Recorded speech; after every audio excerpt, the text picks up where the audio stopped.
विनिशा शाम को अपने पति के लिए जूस बना रही थी, तभी उसकी छोटी बहन पूनम का फोन आया। विनिशा ने जल्दी से फोन रिसीव किया और कहा, मैं अभी तुझे ही याद कर रही थी। तुझे आम का जूस पसंद है ना, इसलिए जब भी बनाती हूँ हमेशा तेरी याद आ जाती है।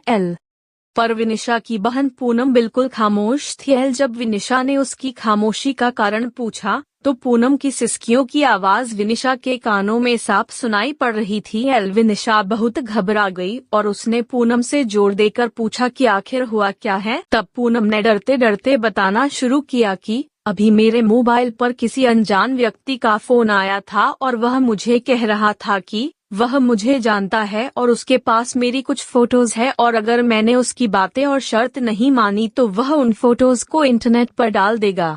तब विनिशा ने पूनम से कहा, पूनम ऐसे ही कोई गलत नंबर होगा, कोई सिरफिरा ऐसे ही तेरे मजे ले रहा होगा। तू डर मत, कुछ नहीं होगा ऐसा वैसा। तब पूनम ने घबराते हुए कहा, दीदी मुझे उस इंसान से डर नहीं लग रहा, पर मुझे उसकी बातों से बहुत डर लग रहा है। यह कहकर पूनम रोने लगी। तभी विनिशा ने कहा, तो बताना उस इंसान ने क्या कहा है तुझे। तब पूनम बोली, उसने मुझे कहा है कि अगर वह मेरी फोटो इंटरनेट पर नहीं डाले तो मुझे उसकी सारी मांगे पूरी करनी होगी। उसने कहा है कि आज रात वह मेरे घर पर आएगा। और इतना कहते ही पूनम जोर जोर से रोने लगी और रोते रोते बोली, दीदी मुझे उसकी बातें सुनकर घिन आ रही है। ऐसा लग रहा है जैसे उसने मेरे साथ कुछ गलत कर दिया हो। अगर अभी वह मेरे सामने आ जाए तो मैं उसे इसी वक्त जान से मार दूंगी। इतना कहकर पूनम चीखने लगी। तभी विनिशा ने पूनम से कहा, अरे पूनम तू संभाल अपने आप को। और मुझे उस घिनौने इंसान के नंबर भेज, मैं उसे अभी मजा चखाती हूँ। यह कहकर विनिशा ने फोन काट दिया। पूनम ने उस बदमाश के नंबर और उनके बीच हुई बात की रिकॉर्डिंग विनिशा को भेजी। जब विनिशा ने वह रिकॉर्डिंग अपने पति को सुनाई तो दोनों के होश उड़ गए। विनिशा और पूनम दो बहनें हैं, उनकी मम्मी का अभी 3 साल पहले ही देहांत हो चुका है और विनिशा की शादी अभी 1 साल पहले ही हुई थी। घर में बस अब उसके पापा और पूनम ही है। अब मोबाइल पर ऐसी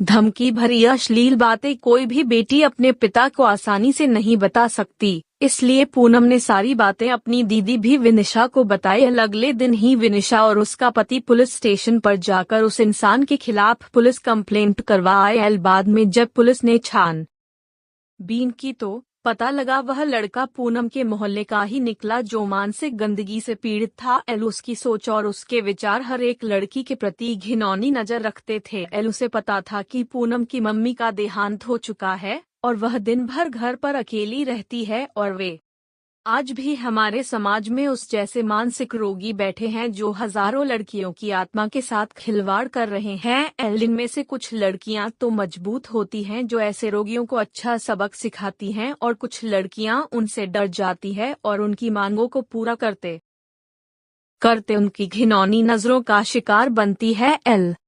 पर आज समय आ गया है कि ऐसे मानसिक रोगियों को हम लड़कियां ही सबक सिखा सकती हैं, इसलिए लड़कियों को उनसे डरने की बजाय उनका डटकर सामना करना चाहिए।